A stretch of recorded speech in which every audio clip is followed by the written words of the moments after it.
Hi everybody, my name is Rhys Barber. I'm the audiologist here at Audiology Associates. Thank you very much for watching our earwax removal video today. A little bit more of an unusual one, this one. Patient came through with really bad tinnitus. They've been suffering on and off with it for a few years, but feeling a little bit blocked up as well. So what you can see here, we've got this dry section of wax. So we're going to use the St. Bart's hook. Because we've got this little gap here on the right hand side, we can work the St. Bart's hook down into the gap, twist the hook, so imagine this hook, twisting it over and try and pull from the other side. The wax is a little bit soft. If it was a little bit harder, it would have taken the whole thing out in one go. But because it's that little bit softer, it's just pulling through the wax, unfortunately. So I'm just using the St. Bart's hook here, just to kind of maneuver the wax a little bit, just kind of get it into a better position for using some other tools. Now, the reason we're using the manual tools today rather than the suction for this patient is when a patient has particularly bad tinnitus or a particularly bad tinnitus flare up, loud noise can actually make that tinnitus sound even louder. Now, if this lovely gent was really at the end of their tether by the time they got to us, and we didn't want to aggravate or exacerbate that tinnitus any further, so that's why we're going to use the manual tools, completely silent in the ear canal. So it's going to be a little bit more difficult removal to do because you're using the manual tools rather than the suction, but it's much better in the long run for the patient. So what you can see here, we're breaking little bits off now with the Jobson horn. So we maneuvered it and repositioned it with the St. Bart's hook. Now we're using the Jobson horn to remove this, this wax here. You can see we've got some dry skin around the top going down to the left-hand side. What you also have though, I'll tell you about that in a second, but basically at the top portion here, we're using the side of the Jobson horn to remove that dry skin, because when you use the end of the Jobson horn, it's a very small surface area. A lot of pressure on a real small surface area can cause a bit of bruising in the ear canal. So we're opting to use the side of the Jobson horn to take that away. Now, which is what you'll see us do here. In a second, I'm going to draw your attention to the bit of wax that's left in there because it's quite an awkward piece where it's sitting to get this away. The other thing we're going to do on this side now, we've got this ear canal wall here, thin layer of dry skin and wax here. So we're going to use the Jobson horn in between those two and lift away from the side. So then we can then go in with the crocodile forceps, grab that one, peel that away. There we are. You'll see that just peeling out of the canal there. Lovely, that's gone. Perfect. Now, the piece of wax that's left in there, if you imagine this is the eardrum, the piece of wax slopes from the entrance to the canal up to the eardrum, but doesn't quite touch the eardrum. Now, there's not enough space in there to get the St. Bart's hook or the Jobson horn. Now, we can't use suction, so we're going to have to think of a different way of approaching this wax. So what you can see me doing at the moment is seeing if I can just put a bit of pressure in the central portion of the wax. Will it draw that section away? But unfortunately, what's happening is just taking the surface off this front end of the wax here. So I'm going to go down the side of it and see if we lift from the side, will it detach?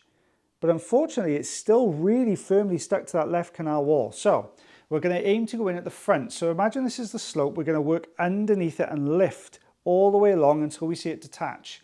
So you can see I'm working back up there. Now, because we're lifting along the front, what we're doing is it's just lifting the front end of the wax. It's not altering the back section. So it means that this doesn't touch the eardrum itself. But now we can go in with the crocodile forceps, get a good grip on this, take it away from the eardrum. There we are. You'll see this coming away really nicely here. There we go. Nice big long plug there that was resting against that eardrum. Now what we're left with now, you can see that we've got this section here at the base of the canal, a little bit of dry skin still around the top portion there. But the pieces at the base of the canal, it's quite thick at the moment, so it's quite easy to remove this. We do need to point, I'll point something else out to you in a few minutes, but you can see this is coming away really nicely now. We're always really careful. We talked a little bit, just touched on earlier, about the end of the Jobson horn and how you can't put too much pressure on the canal wall, okay? Which is great if you're taking away thicker pieces like this. But if you take these away, they don't detach the piece underneath. What you're going to be left with is a very thin layer. And what's happened here is where we've had to press down into that and drag it almost along the skin of the canal, you do end up with a little bit of bruising, which you'll see just there. So that red circle you can see at the bottom of the canal is where the end of the Jobson was just pressed and just bruised the top of that skin there. This skin bruises really easily. Now, this is why I am an advocate for the Jobson horn. I think it's a great tool to use, but it's got, like the St. Bart's hook, it has a very specific set of circumstances to use it. So if this patient didn't have tinnitus, I certainly wouldn't have entertained the idea of using that Jobson horn to take that bottom section out. But because the patient had tinnitus, it was the lesser of two evils to go in with a Jobson horn. So you can see the eardrum there looking a little bit misty. If you watched the short about a healthy eardrum the other day, you'll know what you're looking out for. But you can see it's a little bit misty, a little bit opaque.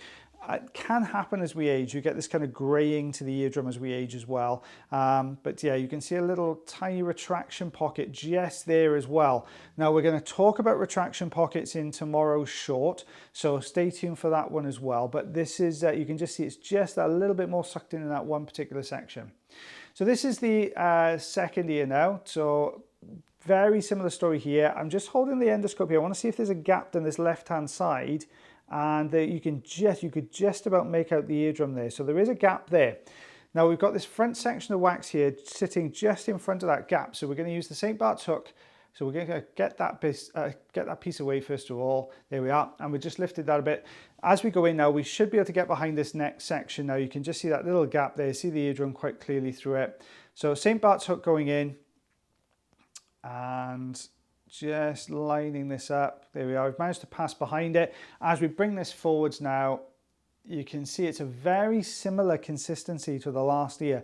So yes, there is a little bit of substance to it, but it's also quite soft. So it's just pulled through. So it's just dragged straight through the middle of that wax material, unfortunately. So back in now with the Jobson horn. This is going to do the bulk of the tidying up in here. You can see there are lots of little tiny pieces all around the outside edge here as well. This patient is going to come back. They're going to trial some hearing aids just to see if it helps. Now, some people do find that wearing hearing aids helps with their tinnitus, especially if obviously if there's an underlying hearing loss there. So the patient's going to come back in. They're going to try some hearing aids. So I'll keep you posted. I'll let you know how that goes and let you know if the patient gets some relief from their tinnitus. So you can see now, just drawing this forwards. There we go. We've got that little section, same as the other ear. We've got that little section at the base of the canal there. So we're just going to take that away there. You can see the eardrum quite clearly, all looking nice and healthy here. There we are, just working on being quite gentle with that canal. We saw how easy the last one bruised. So we're just going to be really gentle with this one. And just around the outside edge now. There we are. Taking all those pieces away. You can see how it's really soft material and it gets almost like a sloughy consistency. So this soft, sloughy material all around the outside edge. So we're using, as we did on the last day, we're using the side of the Jobson horn to do most of the clearing here. You can, obviously, I prefer to use an oval Jobson horn. There is a circular Jobson horn as well.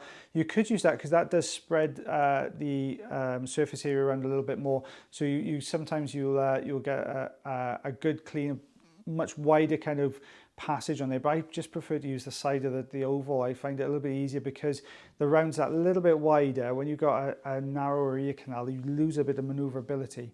So it's coming away nicely. We're just doing the same as we did on the last one, just working down the side of the canal wall now, just lifting these kind of looser, sluffier bits of material off the outside.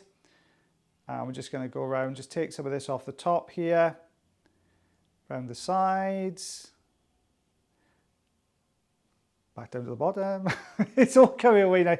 It's with this kind of removal, obviously you saw from Mondays, if you go around the outside edge with the suction, it takes it away really nicely, but with manual tools, it's a little bit more painstaking. So you can see we've taken away 3.5 centimeters, 1.5 inches, he says with confidence, for this ear canal. As always, guys, I really hope you enjoyed the video. If you did, let me know in the comments section below. I love getting your comments. If you've got any questions, pop those in as well, because it might help me with the shorts in a couple of weeks' time. As always, guys, take care of yourselves, take care of one another, and I shall see you again really soon.